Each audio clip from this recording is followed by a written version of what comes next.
Welcome, colleagues, to our panel discussion.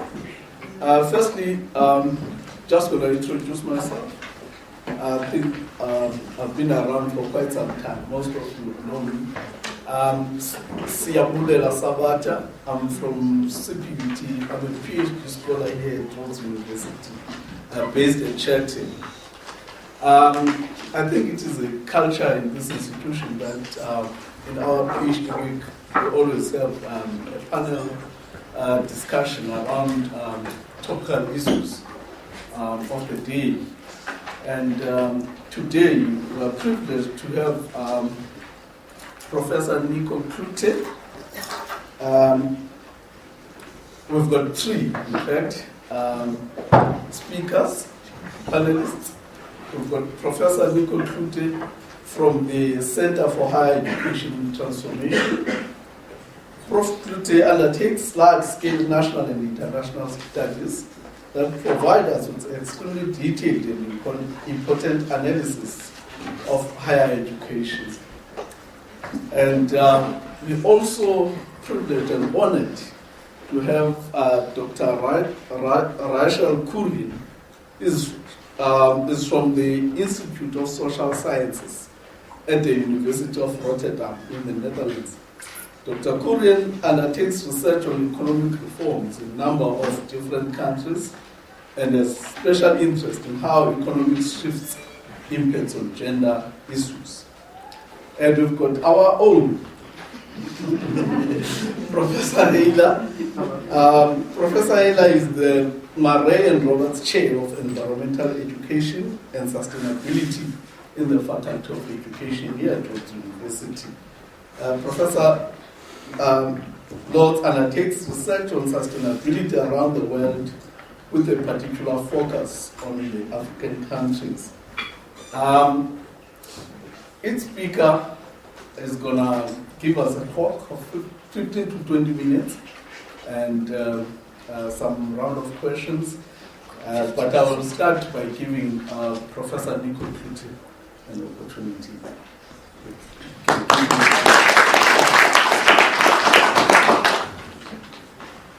Before I start, I want to say that it's down memory lane for me to come back here, but I observed something interesting, and that was that the staff couldn't get toilet position with it. It actually required a PhD student to say, use that stick and press the button. So I think we're doing a book on the PhD, and one of the big problems with the PhD is a lack of originality and innovation. But I'm going to be reporting back that there's still some innovation left in the PhD. But tomorrow, as you know, we'll talk about the PhD and about Ian. Ian was dean here for 20 years. We've now been working together since 1991 or 92 for another 20 or 30 years in higher education. We're going to talk about performance differentiation in higher education. But what I want to talk about tonight first is the thing that higher education people don't talk about. And that is that we always get into the topic. We've got an issue. PhD, differentiation, learning, all these things. But higher education people are notoriously ignorant about what is the context within which this higher education is happening. What is the forces that higher education is being pushed and pulled with, and what is some of the possible contributions of higher education itself.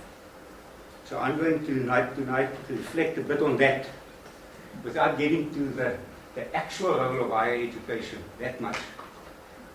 That's what partially we can talk about tomorrow. In any case, something that we've published a lot about, so we will always look it up. But higher education is always in some kind of a national and local context. And coming to talk here reminded me of it. I was professor at the University of Transkei, where I got into the politics of learning and discovered that the senior management of the university was stealing the university blind. Instead of building a library, or not a library, and a learning center for students. For my troubles, I got detained and deported. And then somebody from Rhodes picked me up and said, the main charge was inciting students. He said, come and stay here as long as you want to. Yeah, as long as you can incite some of these Rhodes students and staff members, because they are so passive. I gave one big speech here, and there were a lot of students, hundreds of students, and only about 2 or 3 staff members. In those days, 1985, the staff members, many staff members were not as prominent. I gave another talk here later when they were much more interested. But the issue is, the students then were also, the students who came were also mainly black, but they were all undergraduates and first years. And of course, the whole issue was apartheid, and we were all busy with different aspects of apartheid. But 10 years later, or 9 years later, I gave a talk here where the room was full of academics. It was the South African Philosophical Association. And they were having a debate about the academic boycott. And I was the General Secretary of the Union of Democratic University Staff Associations, meaning a kind of a commissar of the academic boycott. And I debated Ken Hughes from UCT, who was, of course, opposed to the boycott. But the academics are extremely interested in that topic. And so now, and I think that's about the last time that I spoke here. So it's quite interesting for me to come back and see. Not that I don't know about the changes here. You probably know that Serena and I have been friends for many years. Some people say there's no transformation in the New South Africa. If you knew Derek Anderson and you knew Saliba that, then you know there's no transformation. So there's definitely been change. But now what I want to talk about is skip over apartheid. What is the big issue now? Well, a lot of us, my friend William Magopa, is still busy with apartheid, which he calls equity. But the issue is development. And again, higher education has got a major role and a position in the issue of development. And if we don't understand the development debate in the world, then it's very difficult to understand what is higher education actually supposed to do apart from individual mobility. So the last 3 years of my life, I've spent a lot of time on an international group led by Emmanuel Castells, the famous sociologist, looking at how in 6 systems in the world, Finland, Silicon Valley, Chile, Costa Rica, China, and South Africa, how do they deal with development? And how do they deal with the relationship between economic development and human development? Because what has changed in our world dramatically is, as you know, that there's been a reduction in poverty, but there's been a massive increase in inequality. But there's also these 6 systems that we looked at were chosen because some of them, Finland, Costa Rica, Chile, did very well with economic development and linking it to human development. South Africa was chosen because it's one of the worst examples in the world of disconnecting economic development from human development. And so is Silicon Valley, by the way.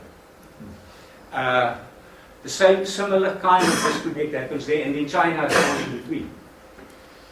But and we're publishing a book next month with Oxford on calling Reconceptualizing Development, because it's clearly necessary to rethink what we mean by development and how we understand development. And so I'm going to get to Ayla's topic just now. There it is. I'm going to go very briefly over this. You can read part of it and I'll give you the slides if you want to read it. More at your leisure. And if the book comes out, although we're having a huge fight. These books now cost, like at Oxford, is like £200, which is about 3,000 rand. They refuse to do a soft cover. So we're actually sending people chapters. If people are interested in chapter, we just send them a chapter. So if any of you are interested in any of the chapters. Very quickly, there's this, what we call informational development, which is economic development tied to the internet, and information and knowledge, which is a new form of production. Just like the Industrial Revolution used steam and electricity, the new network society and the knowledge economy uses information and the organization of information to become incredibly productive. it requires three conditions for countries to be really productive. Technological infrastructure, but more importantly, changes in organizational forms. It's not just the connecting IT. It's actually the changing forms of organizations and the state. And then certain institutional conditions. In the early 2000s, when Castells and company were here and we had a debate about this, then they said the state is going to become irrelevant. There's going to be this global connected society. Actually, the state has become more important. The state is back, basically. But on the other side, so, all over the world, and all countries in the world, have got certain groups or sections, which is very high on informational development. And this is basically most of you, if you get through your PhD, you'll be made productive. So there's groups of people who are part of this informational, productive society, which are globally connected with each other. And they're in all societies. In all societies, Finland included, there's increasingly a group of people who are disconnected from this. In South Africa, there's a hell of a lot of people who are disconnected from it. So you have, in all societies, this tension between one group who's globally connected, becoming globally richer, globally better educated, and another group in the society who gets pushed to the side and get left behind. As Castell says, what globalization does is it attracts things that it likes and it pushes away things that it doesn't. Some countries become part of it in some countries, but it's never the whole country. It's always sections. And so, I'm not going to go... Piketty has now written a very interesting book about this notion of what has happened in the US in particular with inequality. That the massive, the unprecedented growth in inequality.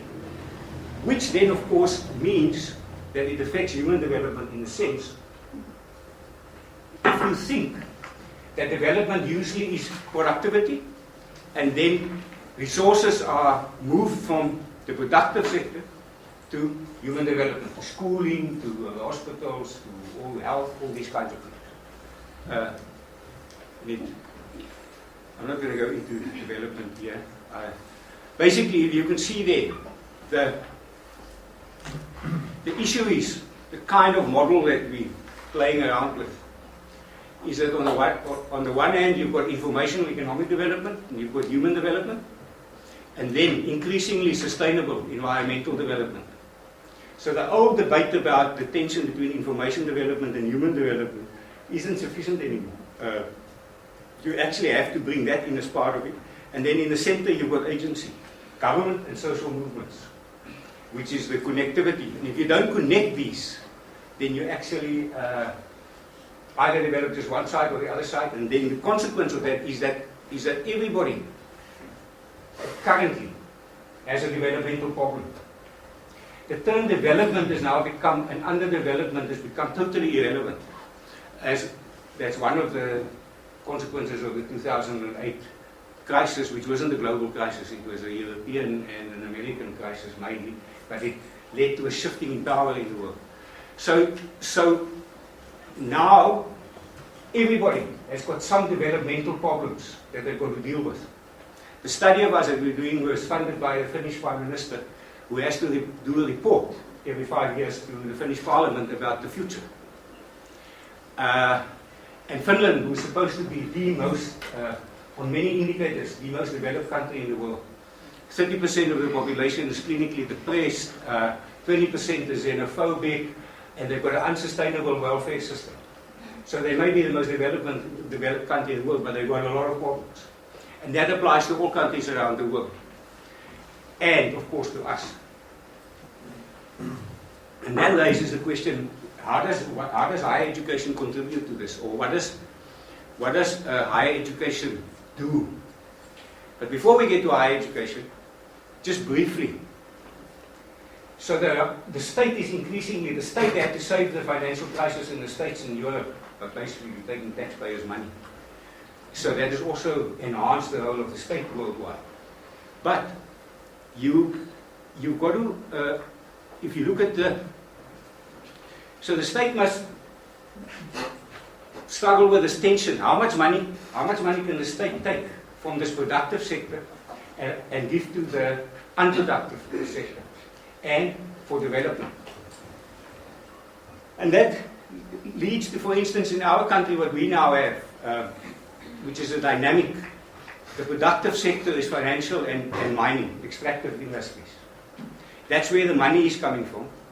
And that sector, with the government of the day, has to redistribute it to enough people to keep enough people happy, which currently is about 50% of the student of the university, of the country's population that's affected by social grants. Now, that's one way of maintaining a kind of a system. But the other issue is you can do that in different ways. The interesting thing that the Brazilians did with this Bolsa Familia program is that they also have social grants.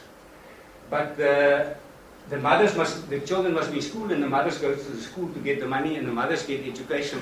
So you start developing, you're adding something to simply the grant. And that's part of the issue that many states are facing, is how do you improve or maximize the money that you spend on human development. But you can look at that. Yeah. Okay, and I'm not going to go into this whole thing. Finland, Chile, Costa Rica have been very successful, initially at least, in linking their human development, their education and health. The two key issues of human development is education and health, and how you, not only how much you spend on it, but how you spend on it. And then, as I said, the other ones have not been that successful. But what we discovered, how does the state make things work? How does the state link or take money from this productive sector and give it to the less productive sector and spend it on human development? Because there's a tension. There's an inherent tension in it. What is the horrible example in South Africa of that tension?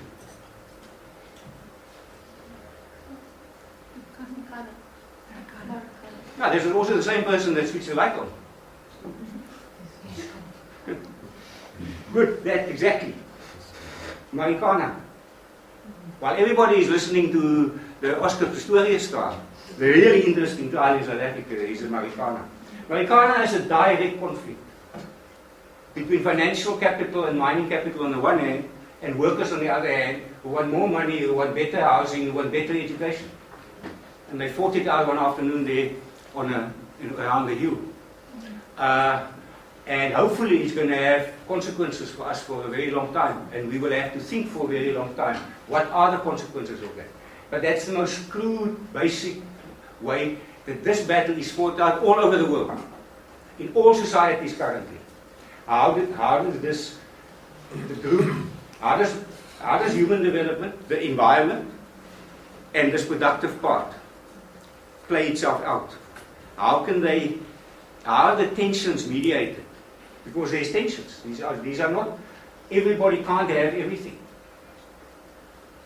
And the interesting thing, where higher education can also have a very important role, is not only with the sustainability issue, but is with the issue of what we call the cultural glue. What enables governments to promote equality in their society? Two issues: identity and dignity. Collective identity.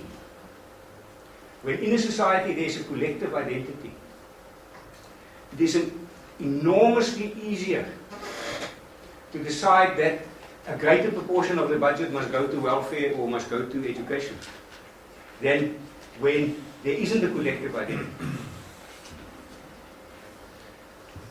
But now the issue with collective identities is, collective identities lead to cohesion, and they lead to violence. And why do they lead to violence? When the other is not part of the collective identity. Not xenophobia is just one of them. So the issue then is, if we have policies that we can't make progress on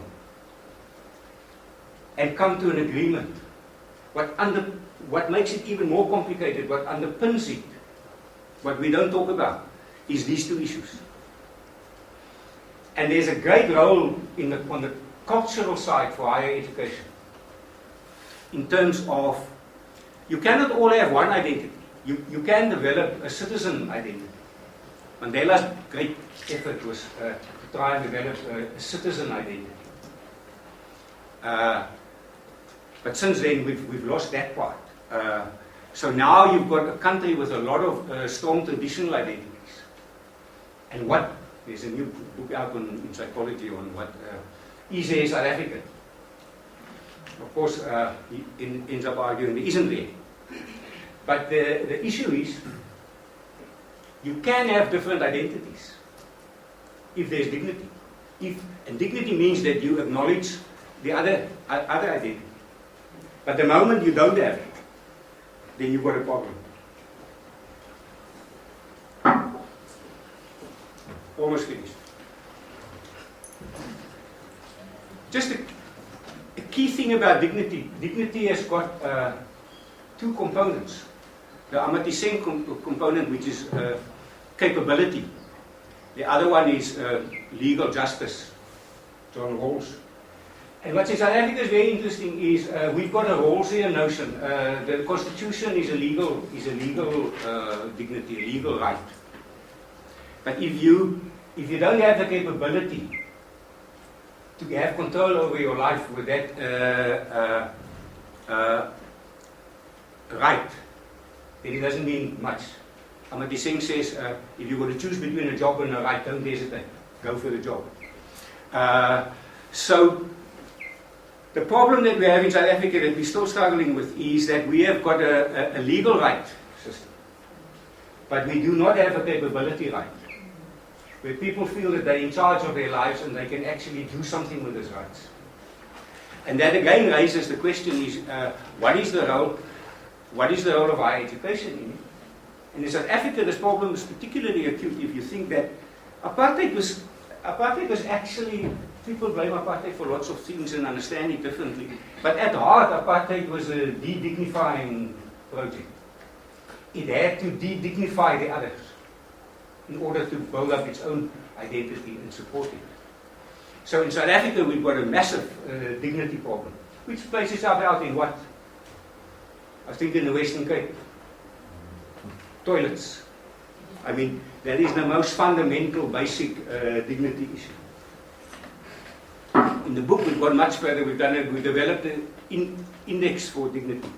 One of our authors is on the World Economic Forum board, and we had access to all their data and their expertise. So we developed a dignity index for the countries involved. And of course, South Africa doesn't do very well in that index. But that's a whole. The index is also very questionable in many ways, so one can still look at that. I'm almost finished. I asked this question, why don't we have a developmental state? Why are our education policies not implemented? There's lots of speculations and stories and things like that. Just very briefly, the one is that we actually have a lot of bad policies too. We say we've got good policies, but we don't implement it. It's not really true. It's a mixture. Secondly, with a lack of cultural cohesion, we have lots of policies, but people disagree about it. We've done a big project in 8 African countries with great policies, including South Africa, and we find there's huge disagreements in the government and between the government and the people in the universities and within the university about just about every major educational policy. The other one, the more conspiratorial one, was of course a military economic complex from the old mining days, which means that in the deal between the ANC and mining capital, they never really could implement all these progressive policies. It would undermine the actual deal. So that's another one.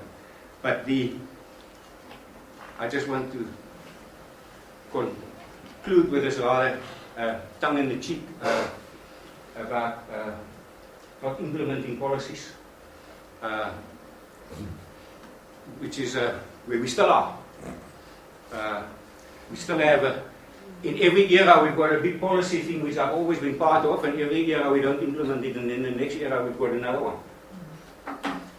But we can talk about this more in terms of in the discussion. But I think it is important when you, and I will tell you tomorrow, where the PhD fits into this new global economic system. I don't know, did you see the newspaper today?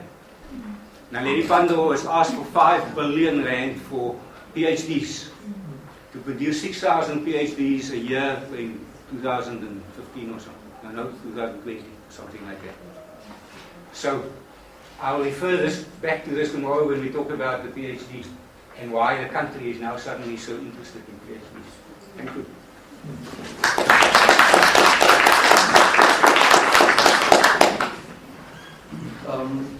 Thank you very much. We're going to take presentations and then we'll ask questions later. Dr. Resha?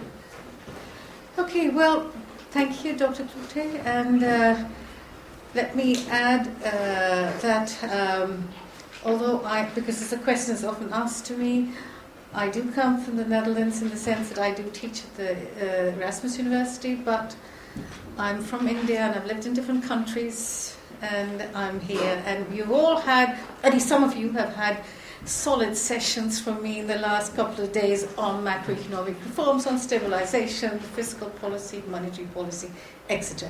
So what I would like to say here are a few things, and if you don't mind, I would like to say 2 things on how some of these, the experiences of some developing countries, some on Europe itself, and I would like some questions at least to be put in terms of human development, particularly, let's say, from gender equity angle.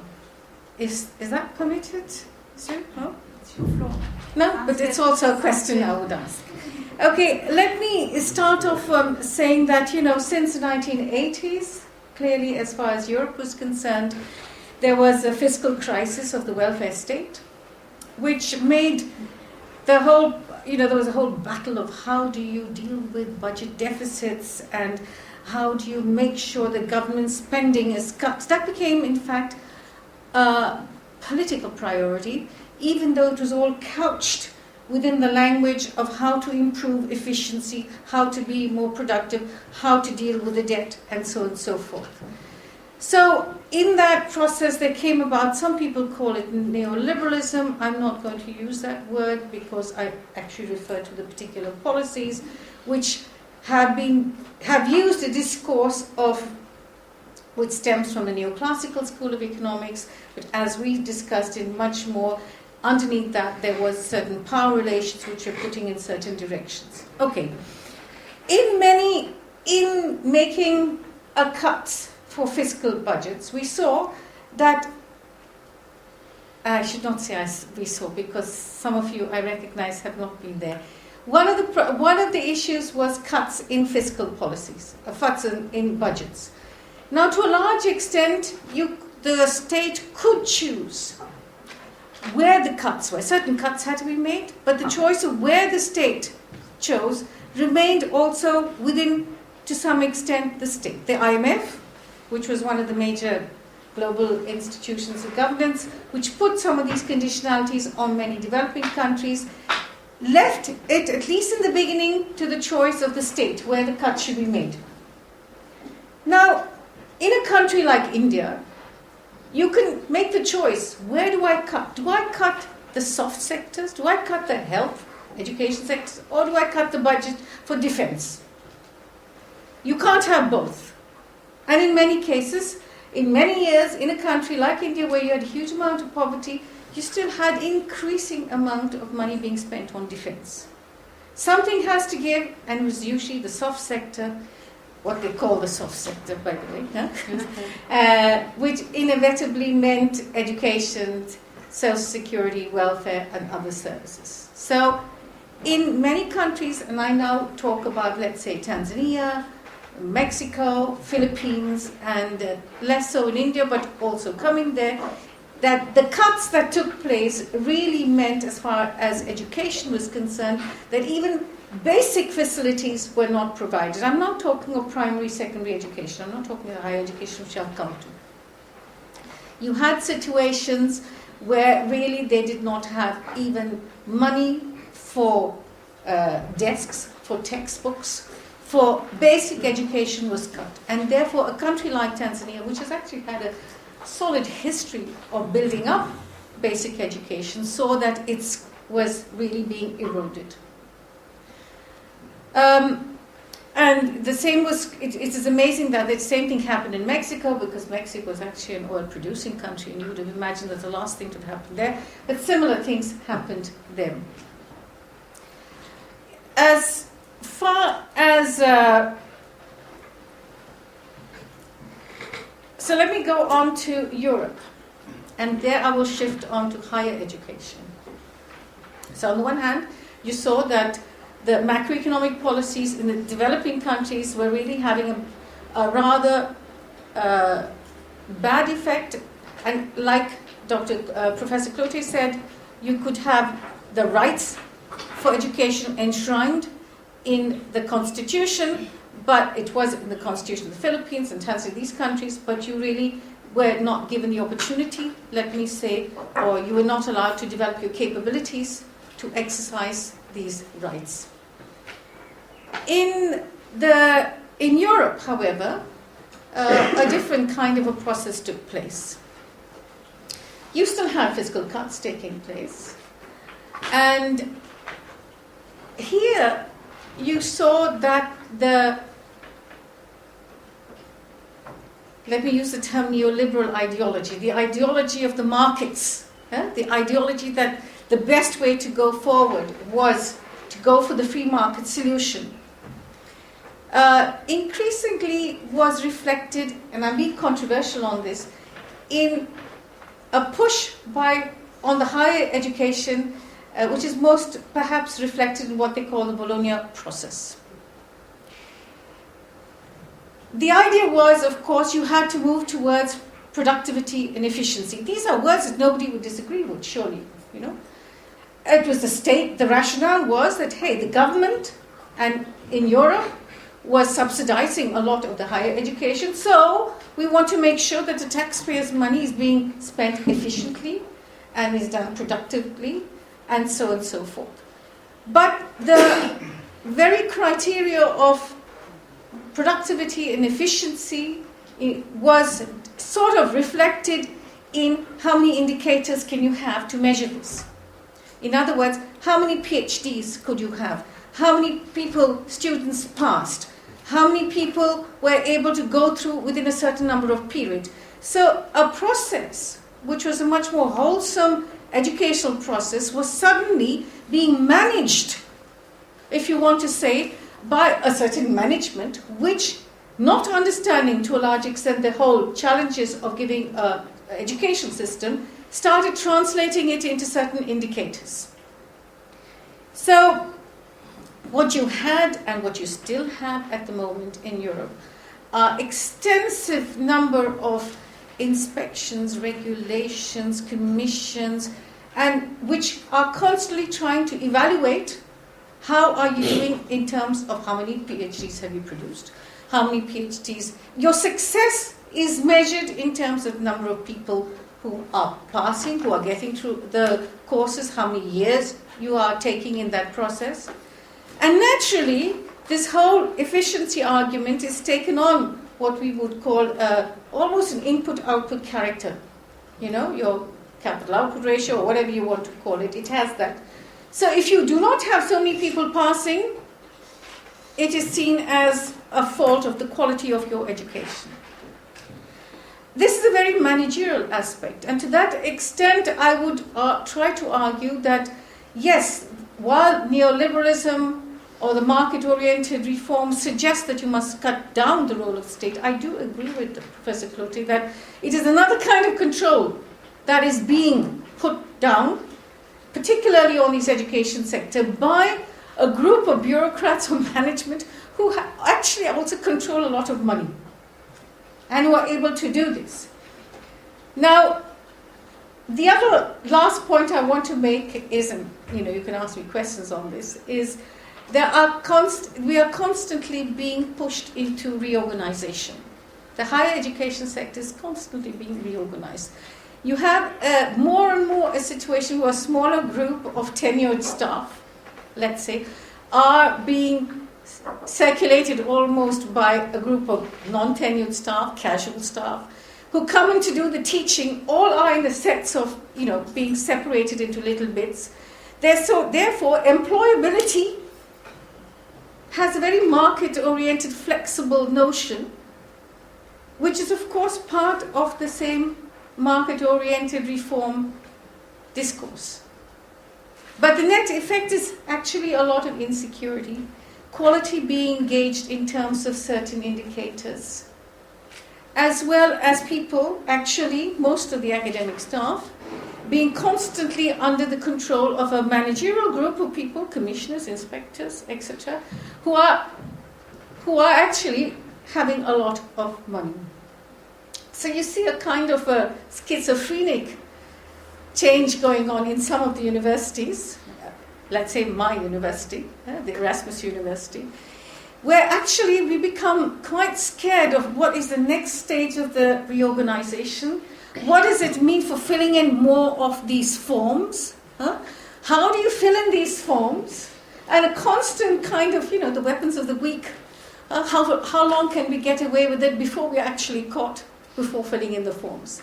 Now, this is absurd, and of course, I'm not saying it happens to all the groups. It could be my own failings with having to deal with how you upload certain forms and claims and everything else. But it is a tension that is being created all the time. So you have these two processes, which I would suggest, I'm not saying it takes place in South Africa at all, okay? I am talking about completely different countries. My experience with South Africa has been a little bit of teaching here, there, but not on the situation of the education program. Having made these two observations, I would like one question, which I hope Professor Cloutier would perhaps respond to or maybe take into account. You have spoken about the countries who have done well in terms of human development, and particularly I think you talked about Costa Rica during a certain stage. I do think that is valid, and this is where, in general, let's say, you do have to recognize that there is actually a very positive correlation between the level of human development and the level of GDP per capita. So if you look at actually how human development moves, if you look at the HDI, Human Development Index, and if you look at GDP per capita, there is a very high correlation between these two movements. So higher the GDP per capita, higher the HDI. The few countries like Costa Rica, Cuba, and I think a few other countries are really outliers at particular points of time. So I'm curious as to, one, is this still the case? Yes? Because you do not, I want to know if they still remain outliers. Let me put it like that. My second question is that, if you look at human development, if you look at SEN's capabilities, right, and how they translate in the UN database, the HDI, if you're taking that as an indicator, still includes GDP per capita. It does not take into account issues of income inequality. So I would like to know how you build that into, because you're speaking very much of inequality. So I would really like to know how you have built in the element of inequality, income inequality, let me say, into your analysis of the human development. And finally, I'd like to say a little bit more that I hope that you do recognize, and I'm sure you do, that the GDI, or let's say the Gender-Related Development Index, which is this kind of penalty on the Human Development Index if it doesn't treat men and women as equal. It shows that there is no case where men and women are treated. No country in the world treats its women as well as its men. Certainly there are cases where you have men and women having the same level of education. But it doesn't mean that the index is the same. They are not treated the same. So I'm curious, again, and I could go more on this, as to how these elements of men, women are also built into your analysis, or perhaps it has not been. I stop there.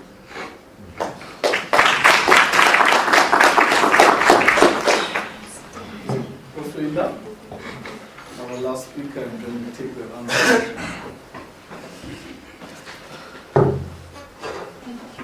I'm just going to stand here so that I don't have my back to Ken and Monica and others. So just thank you to the two previous speakers. I think they've set a very broad and comprehensive frame for thinking about development. I think my presentation, or my little contribution, is I'm going to focus perhaps a little bit more into the education space. And I want to start with two small things that I've noticed in the last 10 years. And one is that the 20-year Human Development Report, which synthesized 20 years of human development reporting, had quite a new focus, if I could call it that. It was like a little green circle around the traditional ways of thinking about human development. And that is what Nico was referring to, the sort of increased tendency in development thinking to take the environment into account when we talk about human development. So in this 20-year, there's a lovely little graphic, if I prepare a PowerPoint, which showed you. That's one thing that I've noticed. And then another thing that I noticed, which has been fascinating me for a long time, is that in 2004, in the UNESCO Education for All Global Monitoring Report, there's a very small little sentence there. And it's very interesting to me that sometimes these most interesting things come in the small sentences. Was that this report said that environmental education and technology education were the two fastest growing curriculum areas in the world. And this was very intriguing because I'd been working at that time for at least 10 years in the South African context to try to look at the relationship between environment and human well-being and human rights and inclusivity and the integration of this into the national curriculum. And I knew that this was not a top-down. It was not a top-down thing. It was something which was coming from what people called the NGO Banfat, or what you could otherwise call a sort of social movement, which has been fueled, I think, by an international understanding that there is a problem with the way in which human beings have been using, perhaps overutilizing, or carelessly utilizing or wasting the resources that are provided by the ecosystems and the environment that we live in. So these are two interesting things, and in 1992, when I started to work in this particular field, my interest was actually not in environment at all. I was interested in the socio-cultural context of learning, and that's why I went back to university. I went to the University of Stellenbosch to do my postgraduate studies. But one of the things that I increasingly became aware of as I was looking at this issue of the socio-cultural context of learning is that most of the meaning that we make in our lives is related to the context in which we find ourselves, and that much of our language is derived from our environmental interactions in some way or other, and this becomes a very important part of learning and meaning making. And at the same time, I was also fascinated to learn that the Stockholm Conference on the Human Environment, which is the first big global conference that raised this issue of human relationships to the environment and the issues of sustainability, attracted the largest number of political leaders ever in one gathering. And kind of like sort of suddenly we had this kind of idea that this was something was happening. And in 1992, the same year, it was the Rio Earth Summit, and this same summit again attracted even more of these world leaders. And so it was really interesting to try to think about, what is happening here, and why is this kind of a subject beginning to attract so many people, so many world leaders. And so since then I really started to follow, this movement of the environment movement and its implications, particularly for education, because education is my first interest and passion. So following this Rio Earth Summit in 1992, we saw a shift in discourse away from a focus on environment and development, which previously had been quite carefully articulated as the environmental issues and the development concerns, and a lot of discussion about how do we bring these together, because you can't deal with environmental issues without dealing with development issues. Okay? And that, of course, coming from the so-called developing countries, which of course were named developing by an American president in 1945, and before that we were not developed or developing, we were just what we are.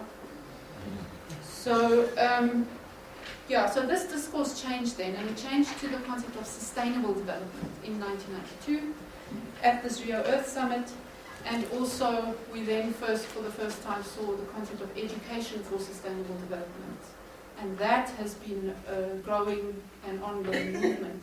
However, this concept of sustainable development has been a contested concept ever since it first came into being. And this is, I think, because that the discourse has been appropriated by the market, the kind of issues that we talked about a little bit earlier, and the struggle has been, against the complete appropriation of sustainable development discourse into the neoliberal market economy and the way that it functions, and retaining some kind of capacity to maintain other kinds of discussions about human well-being and environment and so on. So there's been this ongoing tension and struggle in this concept, and it hasn't gone away yet. It's still there. So, and what we've also seen is this kind of almost like a massive increase in commodification. Okay, so we've got commodification of almost everything now. We even have people that are costing the value of biodiversity, costing, we know the costing of water, the privatization of water, the privatization of air, I think is, if not already here, on its way. We have carbon trade, we have all kinds of commodifications of these systems which are there and which have always been there to sustain human life and other forms of life. So at the heart of this is a dissatisfaction, I think, with the way in which our scientific and our policy communities have been able to engage with this nexus, the nexus of environment, economy and society. And we really lack adequate ways of doing this, both scientifically and socially and politically and economically. So we see, for example, a lot of stuff coming up about the green economy, but the green economy is being criticized now because it's more of the same. It's just got a green paintbrush attached to it. So there's that kind of a critique, although it has potential to potentially be something different. But the something different is yet to emerge, and so on. So there's a lot of these kinds of discussions going on. I talked this morning about climate change, but for me, climate change is an example, where people will sometimes think that it's an environmental issue, but in fact it's not. It's actually a massive global social justice issue of quite substantial proportions, and it's also a major development issue of our times, as we discussed this morning.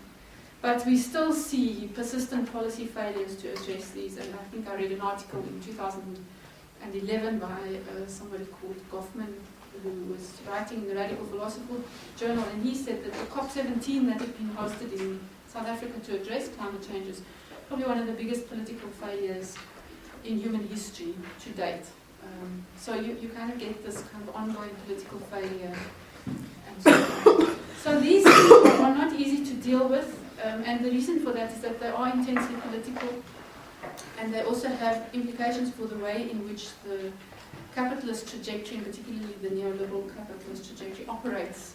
Environment and development concerns, as we know, relate to land ownership, they relate to privatization, they relate to all kinds of things, economic power, extractive industries, the notion of unlimited growth, the planned-in obsolescence that's within that concept. and so on. So it's not easy to shift, and it's not easy to get rid of contestation and the tensions. So these concerns, I think, without natural resource exploitation, unlimited growth would be much more difficult to attain, even if we all became knowledge economies and service economies, which is not going to happen in a hurry.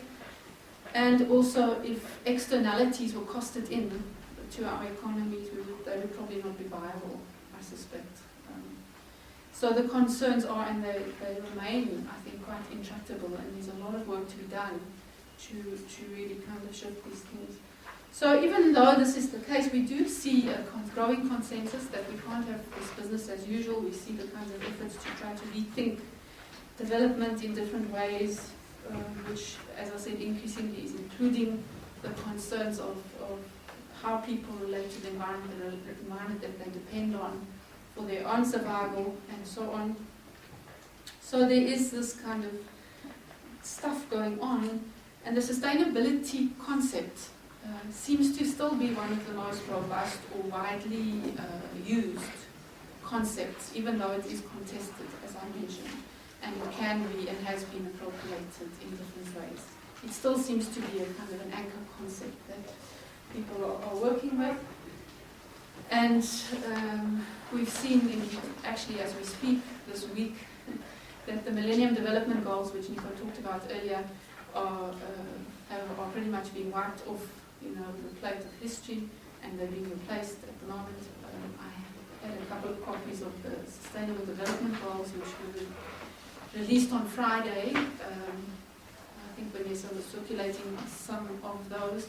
So they've been replaced by these Sustainable Development Goals, which have been very interesting to watch the emergence of these goals and all the contestation and the struggle around them.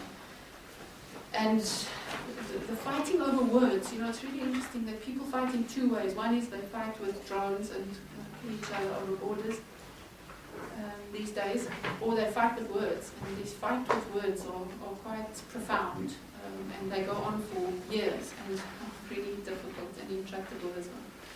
So we see now these Sustainable Development Goals. You can see the press releases yesterday, and they will be approved by the General Assemblies, all of our governments, etc. They will begin to attract all of the development aid funding, and so on. So it's going to become the next sort of stream of all this kind of global development activity that goes on, and it's quite huge, actually. It's a huge industry in itself.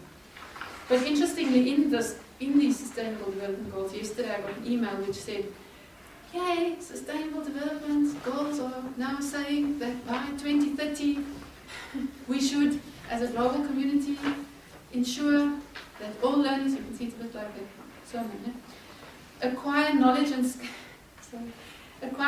skills needed to promote sustainable development, including amongst others through education for sustainable and sustainable lifestyles, human rights, gender equity, promotion of a culture of peace and non-violence, global citizenship, and appreciation of cultural diversity and culture's contribution to sustainable development. So this is the education, one of the education clauses in these Sustainable Development Goals. So you can see that these kinds of things are really coming into these kinds of development thinking. And education, there's been a big group that's been fighting to make sure that education is maintained in these development discussions and discourses and goals and so on. So there are, I think, many good reasons for these Sustainable Development Goals, and if you look at them, you can see that, of course, you could see that there's a need for many of those things that are listed there, even if we know that they're not perfect, and we can probably use our deconstructive and our hypercritical capacities to unpick all of the kind of sinister interests that would be at play also in the construction of the goals. 2 minutes, okay.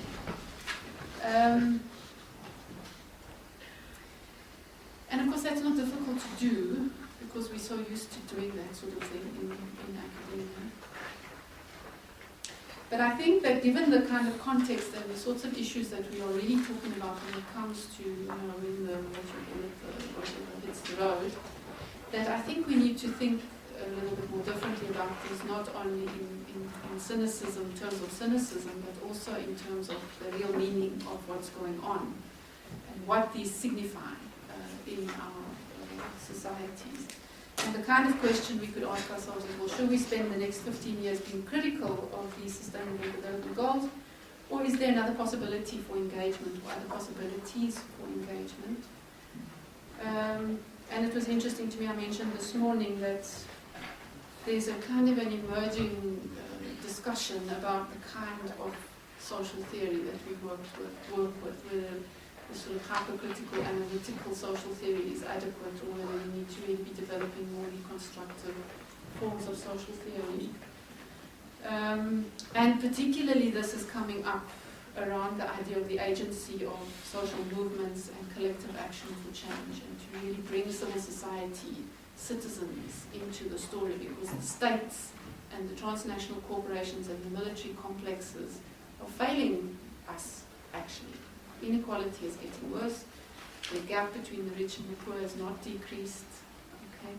Countries like Zambia, are not any richer than they were 20 years ago. In fact, in many cases they are less so.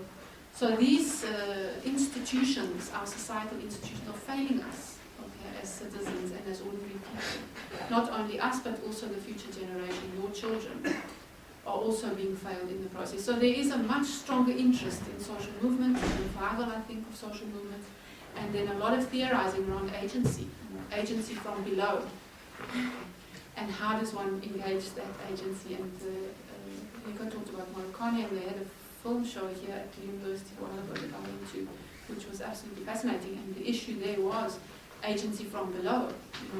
We take this issue into our own hands.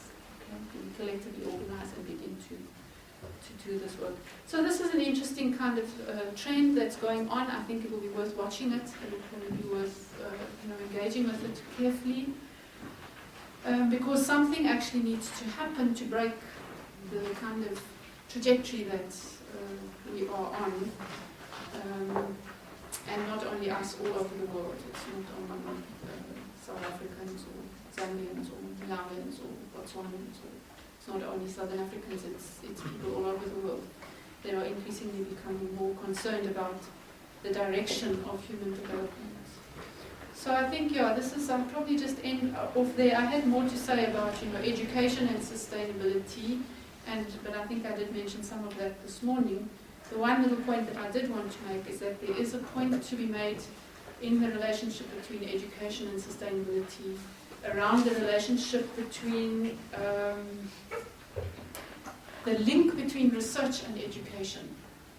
And I think I did mention it this morning, but the Millennium Ecosystem Assessment Study also had a very tiny little paragraph, and it said that it takes up to 10 years for new science to make its way into the education system. And if you think about the kind of way in which the education system works, in reality, is that by the time the teachers, have been orientated to support this, to support and have the ability to teach this new science, it is actually already outdated because of the way in which science is being produced and this rapid information economy that we're in. And so by the time that the children then leave school with this old knowledge, we're already looking at a 20 to 25-year-old time lag in the education system's responsiveness to the kinds of concerns that we are dealing with. So just being in an education faculty, I think this is a kind of a critical issue. And there's an irony in it, because most or a lot of the knowledge that is being produced by science is being produced in the universities, and next door is the teacher education faculty. People who make curriculum policy sit in the education faculties, and they're not speaking to the scientists, and you're not getting the translation of science into education in the way in which it could be potentially happening. So I think I'll just end with that as a thought, since we are in an education faculty. Thank you very much.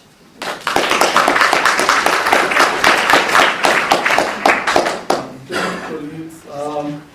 Very interesting presentations with a very interesting link, as we're all listening, raising various serious and thought-provoking issues. And for me, what really bothered me was the issue around rights and constitution celebrated as the best one in the world, but without capabilities. It's really a challenge. We need to, as all presenters raised, we need to think in depth about our education system. I'll open up a platform for questions to the presenters. Okay, one. Yes, we can take it. Thank you. The human dignity is, of course, the biggest part of all of this, as far as I'm concerned. And I just ask myself, it's fantastic to have wonderful theories on being able to improve human dignity, and having 6,000 more PhDs in South Africa. How can you start thinking about that without first improving secondary and primary education and training more teachers?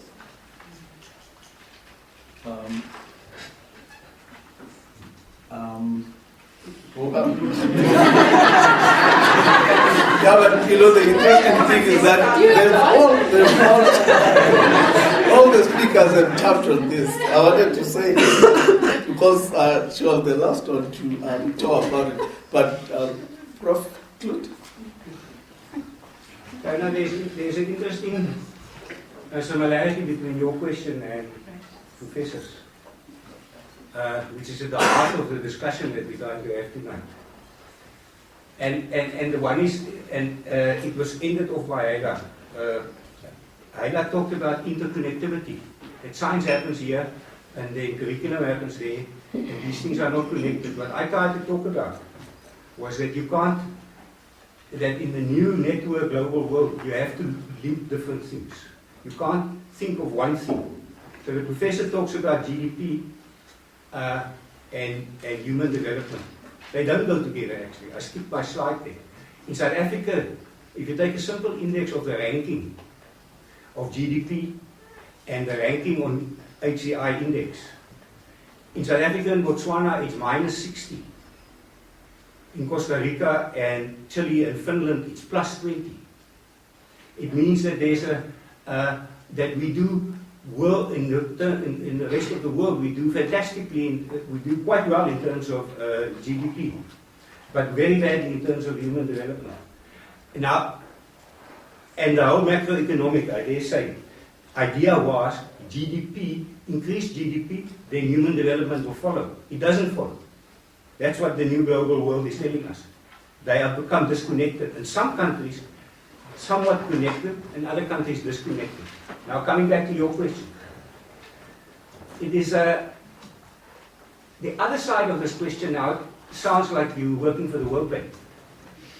The World Bank came with an idea that Africa must have primary education and cut out higher education, because these developing countries, that's not correct. It worked for 20 years. It destroyed higher education in Africa because African governments stopped funding higher education. The funding per higher education student in Africa went from $3,000 to a few $100 in less than 10 years. On the notion that the one thing starts and then you go to the other thing. When I talked to Parasopoulos on the bank itself, I said, how can you be so, what do you want to do with a country full of primary school people? He said, no, we just had to make a policy decision.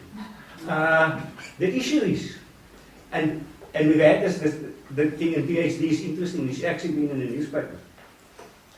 And Blakey Somani suffers from the same problem, but he's trying to, the current government is actually trying to do a very interesting thing in higher education. But it's not the department. If you read today's newspaper, there was two very interesting things going on there. The one was the ministerial speech by Blade, and the other one was by Naledi in science and technology. Naledi says we need 6,000 PhDs. Blade never mentioned the universities. He's not interested in universities, but he's interested in the colleges. He's the first minister since '94 who's actually interested in the college. The issue is we need both. It's not that you can And you can't start from the bottom up only. You've got to, and particularly in the global competitive world, you've actually got to do both. You've got to be globally competitive, you've got to be part of this informational development part, but you've also got to strengthen your more lower level skills. Actually not lower level skills. In knowledge economy, all skills are necessary to make it work. So it's actually, I think it's an interesting choice that the government is making by trying to put money in both. For teaching and learning, and these people, I call them these people because in research and policy development in higher education, there's always a division, identity division between research and policy and teaching and learning. And one of our big weaknesses is that we also don't talk to each other much. But the issue of teaching and learning is in the minister's two speeches, nobody was talking about the university deal. Now, Lady talking from science and technology and SCAR and global competitiveness, and Blake was talking about the colleges. So there's an interesting period coming where, in terms of government global policy, it's going to be interesting how much effort they're going to put on the undergraduate, etc., except as a kind of a warehouse. Actually, that's not what they're going to do. Talk about market forces. They're going to allow the middle lot to compete amongst each other. And that's what we'll show you tomorrow what's happening. There's some very interesting shifts taking place in the performance in South African universities. There's still one or two at the top, but even at the top there's a change. But now in the middle there's competition due to slightly lower government subsidies and capability of the institutions to raise their own money and to charge higher fees. So putting that together, Ian will show you tomorrow how some institutions are performing much better than other institutions. And for those in the PhD, if you go to a certain institution, the chance of finishing in 6 years is considerably greater than when you go to another institution. That's part of this. I've gone a long way around to your question. But I think we need both. 6,000, we also think is probably a bit much, but still.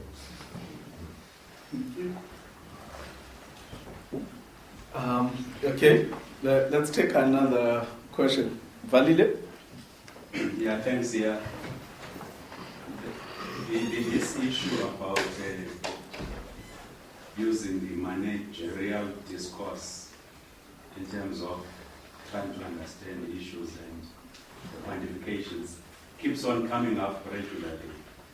It was very interesting to hear, I'm sorry I was not here during the day, Professor Kurian, in terms of her presentation and how Nick is explaining the performative discourses. I would like to know from Prof over there whether there are any alternatives in terms of the performative discourse that seems to be labeled as managerialism, because to me that seems to be the language of the policies that regulate these things. But when we hear the general discussions, it seems like the academia or the members of the academic are sort of anti-measurement tools, or this policy discourse that is used to actually indicate how these performances are going on. As I was listening from both speakers, and I would like to see how do they come together in terms of one seemingly bashing management and the other using the language that seems to be more of performance discourses. If that's a misinterpretation, I'm sorry, but that's how I understood it. Yeah, but I think it's clear, and I would like to take this to Dr. Raisha, because she raised it. Well, I'm not entirely sure I've understood the question. But I want to link it up with the fact that of the fiscal cuts, that the need to have cost-cutting measures is also reflected in the way higher education has been managed, okay, or is trying to be managed, okay. The 1999, this process started. Like everywhere else, I'm sure there have budget cuts, and you do see increasingly a kind of homogenization process taking place. And that's probably what I call a management control taking place. Everything has to be quantified. How many ECTSs, which is, what is ECTS? European Credit Transfer? Yes. Everything has to be standardized. Everything has to be fitted, which has really, and your achievements are based on the numbers you produce. You know, the number of diplomas. This is producing, the universities have to produce more diplomas, more courses.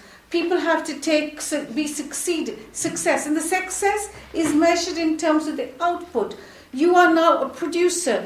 The student is your client. It's the same kind of language which is having a hold, let's say, on the academic life, which is, of course, influenced. I mean, students in a different era might not necessarily be viewed as clients. Their evaluations are now seen key to whether people are promoted or not promoted. So this kind of, these indicators sometimes reflect more a managerial control rather than an understanding of education. And that is simply what I'm trying to say that has happened in Europe. And of course the staff are, you know, if you're in the process of reorganization, you're also under tension to either produce more or less as the situation might be. So I'm not sure if I've answered. I am certainly not suggesting any alternative because I don't know. I don't know because it is an ongoing process and it's ongoing now. Mostly we fit in. Mostly we do try and do extra diplomas. Mostly we try, there is a process where you employ lots of people, PhDs or others to do the teaching. You try and make your research. These things do happen. You're out, and that is, in a way, they have won. if you want to use that expression. But that could be entirely my own personal thing. May I use this opportunity as a chair to just say one word about the HDI? And I don't want to make it into a discussion between bilateral of us, but I just want to make the point that it is not a question of ranking.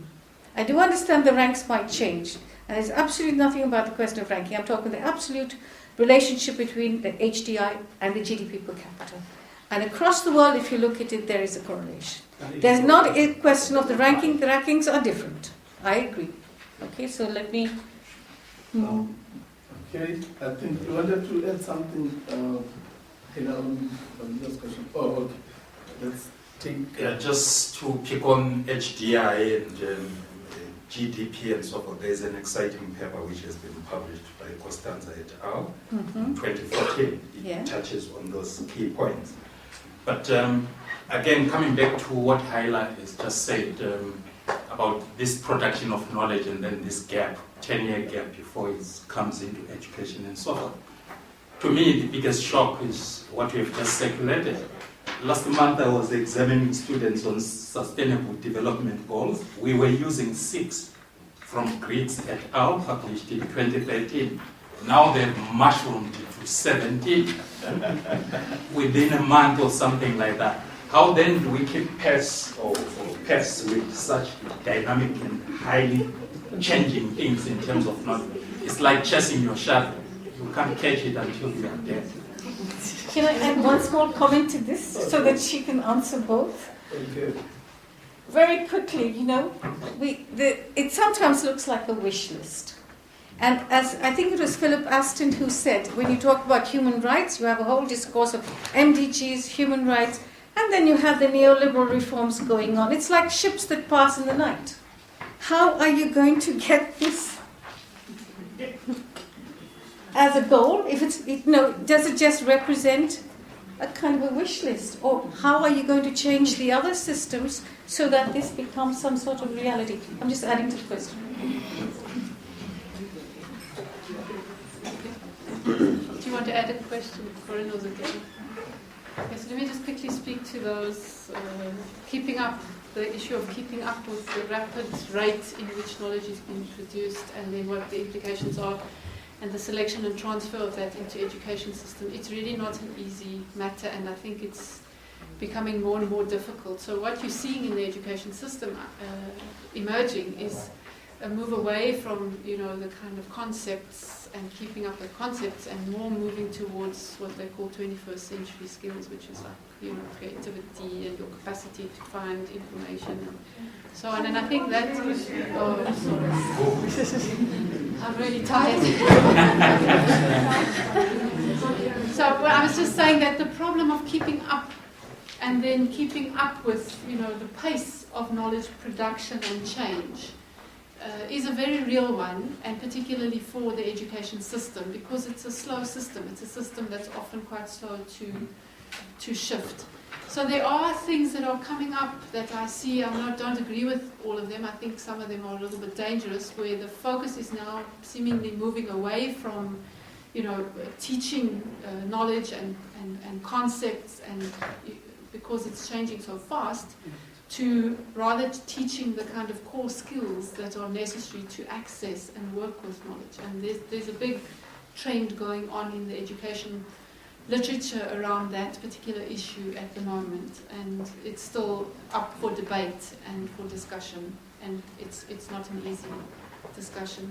In terms of these SDGs and MDGs and all these lists of things that our governments produce, I think that's why I was making the point about, you know, are we just going to spend the next 15 years being cynical about this, or not, or what are the options? But I think that what I've noticed with these kinds of things is that they are what you call place markers for global engagement and discussion. We mustn't forget that these have been commissioned by our governments, and they are being signed off by our governments.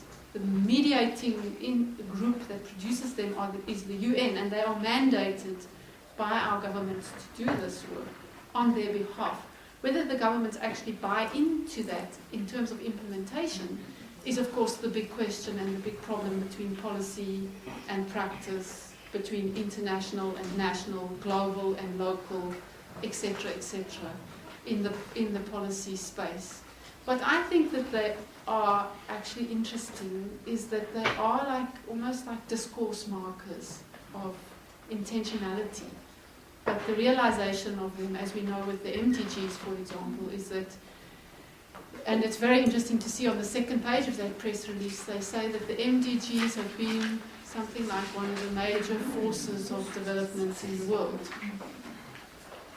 Okay, but we know for a fact that many of those MDGs are not close to being achieved. Many of them, like the environmental one, is actually in the negative, and so on. So they are symbolic, I think, to some extent.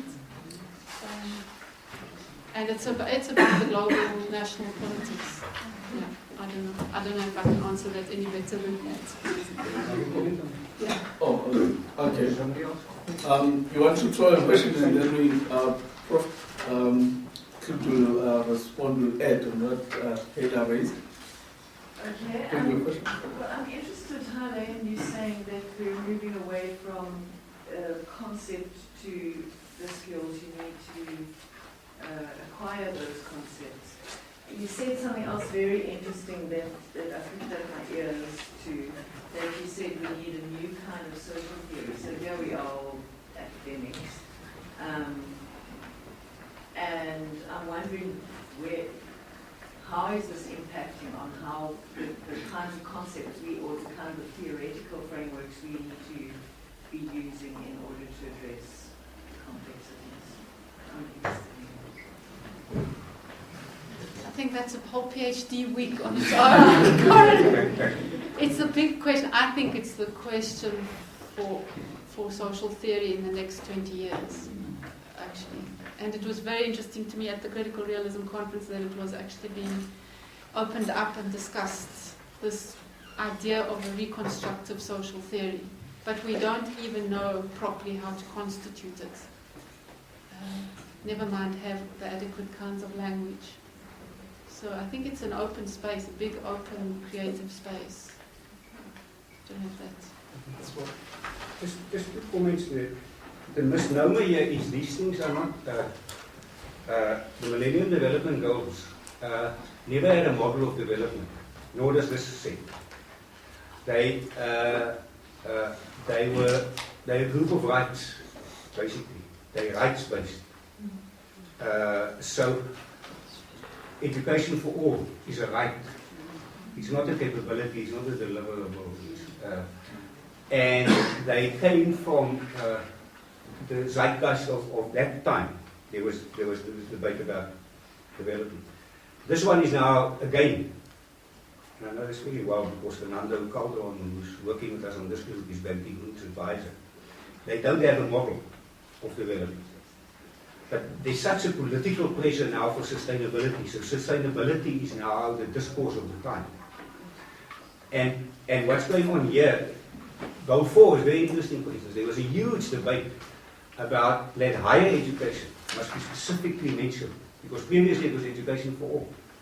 And then there was a whole thing about now, going back to the old World Bank debate, now everybody must first have education and then you go into higher education.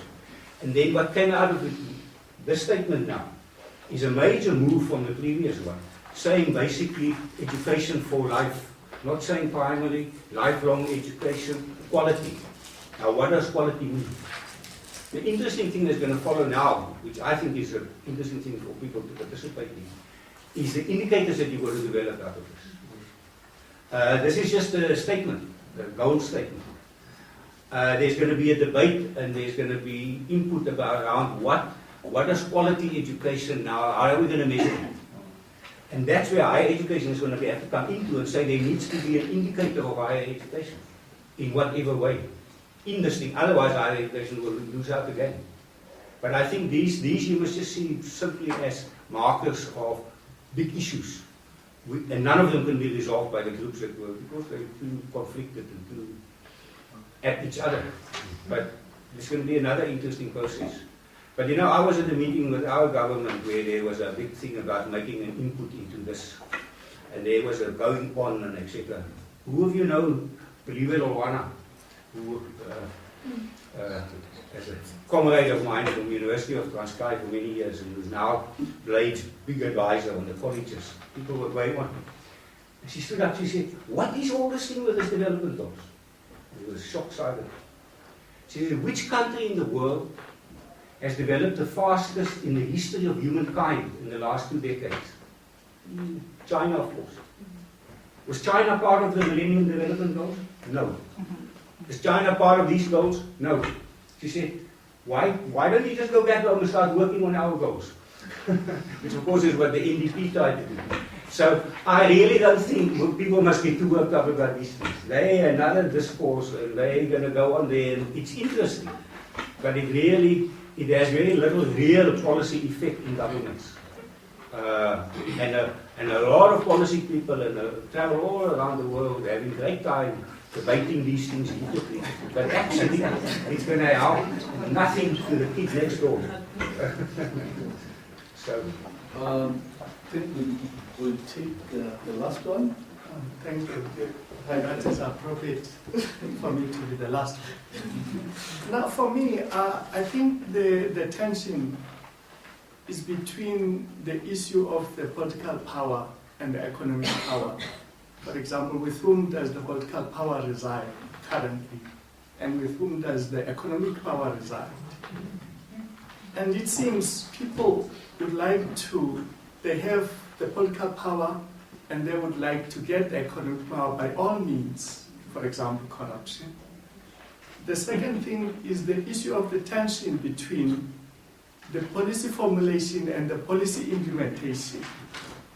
Policies are there, but when it comes to implementation, things are just zero. And with respect to us at universities or higher education of institutions, now, what I see as a tension is the issue of the research, the knowledge that we've produced, and of course the practice where that knowledge should be applied. Now, I'm wondering then, is it not possible in addressing the issue of capability, which has been raised today, to invest money in looking into the research that is already produced and see to it that it is implemented. Secondly, what's the use of producing more PhDs if they're not going to have a voice anyway? Can't we try and give voice to the current PhDs to see that things are happening out there? I'm just looking to my panelists here and see. You want to respond? Professor? I mentioned I was really tired, but I think Ken has raised very important issues. I'm not sure that I can answer them, but I do agree with your point about the research into practice. I don't think that we do enough with research into practice. We do a lot with producing research and then trying to get research published, because that's the way that the economy of higher education is structured. But what it actually means in practice is another question, and it's not really attended to. So I think that is an important question. How to resolve it? I think one needs different, what you call it, I don't know if this is the right word, but incentive systems and econometrics for higher education, different ways of valuing higher education work than what we currently have. Okay, let me take this opportunity to thank you, colleagues, for firstly the presenters for bringing that insightful work and helping us to think very deep with the kind of work that we engage in, especially as PhD scholars. I so wish that I envy this culture, this vibe at Rhodes University, that all universities in South Africa can learn something and start bringing in these debates and discussions. Going forward, I want to invite you to a public lecture tomorrow where we're going to be listening to Professor Ian Banti. She's here with us at the moment, so you are all invited. It's a public lecture. And also introduce managerialism into the South African system. Okay. That's great to hear that you brought in. At ELRC, yeah. At what time? At 2. Yes. Thanks to know that you brought in management of education by non-educationists in South Africa. Okay. I also invite you, colleagues, to that we have drinks, which is again the culture of this institute.